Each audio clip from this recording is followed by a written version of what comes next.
চলে গেছে ঘূর্ণিঝড় রিমাল, রেখে গেছে ভয়াবহ চিহ্ন।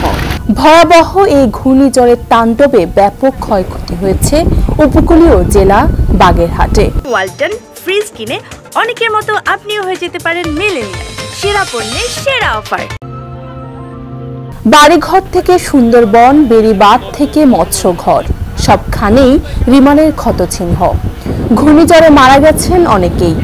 এই জেলায় ক্ষতিগ্রস্ত হয়েছে ৪৫,০০০ বাড়িঘর। শুধু তাই নয়, জলোচ্ছ্বাসে আবাসস্থল হারিয়েছে সুন্দরবনে বন্য প্রাণীগুলো।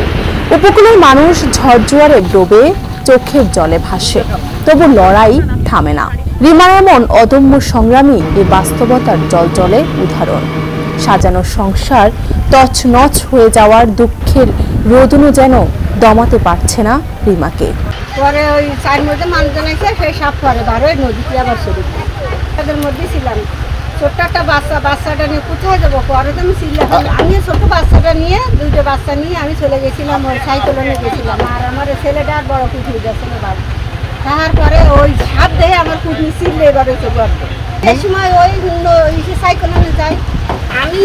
এই যে আসার পরে আমার ছেলেটাকে আম্মু আমি 2-3 ভাত খাই না, তাই করি। তারপরে ওই ইটি দিয়ে একটু রান্না করে তার ছেলেটাকে আমার বাচ্চা করার ছেলে ভাত দিই।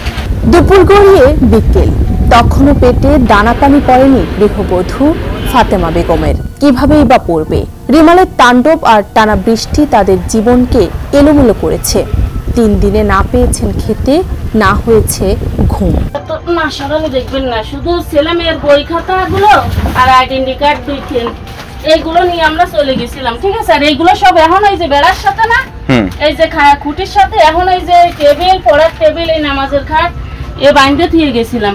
ওই খাট খুঁটির সাথে বাইন্ধে থুয়ে গেছিলাম। এই কোমর পানির কারণে আমরা এই 3 দিন পর্যন্ত অনাহার না, বাজার থেকে খিচুড়ি দিছে বিলাত সন্ধান, আর আজকে দুপুরে এই জায়গা পাক করেছি।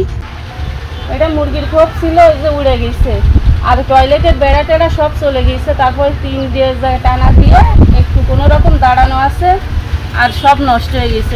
ওই জায়গায় পাক করতাম, পাকঘরও ভাঙে গেছে, ক্ষয়ক্ষতি হয়েছে প্রচুর। এই যে আমার এখন বর্তমানে স্বামী নেই, আমার এই পুতাটা ঠিক করে দেবে কি? আমার এই যে ঘরের চাল উড়ে গেছে, এইটা আমার কিরা ঠিক করে দেবে? দুর্যোগ সংক্রান্ত দৈনিক প্রতিবেদনের সর্বশেষ তথ্য অনুযায়ী সবচেয়ে বেশি ঘরবাড়ি বিধ্বস্ত হয়েছে খুলনা জেলায়। এ জেলায় 20,762 ঘরবাড়ি পুরোপুরি বিধ্বস্ত হয়েছে। বাগেরহাটে বিধ্বস্ত হয়েছে 10,000 ঘরবাড়ি, বাকিগুলো বিভিন্ন জেলায়। এবার যেটা হয়েছে যে রামেলের কারণে জলোচ্ছ্বাসের পরিমাণ 5 থেকে 7 ফুট হয়, অনেক বেড়িবাঁধ ভেঙে গিয়েছে, অনেক লোকালয় তলিয়ে গিয়েছে। যতক্ষণ পর্যন্ত না এটা মেরামত হবে, ততক্ষণ পর্যন্ত দিনে 2 বার জোয়ারের পানি আসবে এবং মানুষের ক্ষতিকে বাড়াবে। এবং অনেক বাড়ি ঘর যেটা নাকি অনেক দুর্বল কনস্ট্রাকশন ম্যাটেরিয়াল দিয়ে তৈরি, যেমন বাঁশ, টিন, পলিথিন, এগুলো আমাদের ব্যবহারের কারণে ক্ষয়ক্ষতি আরো বেশি হয়েছে।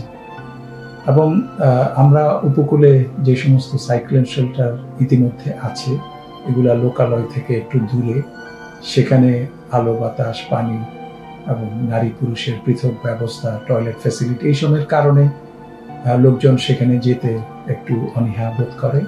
ওই প্রতিবেদনের তথ্য বলছে এই ঝড়ে দুর্গত মানুষের সংখ্যা প্রায় 46 লাখ। ডেস্ক রিপোর্ট, সমকাল।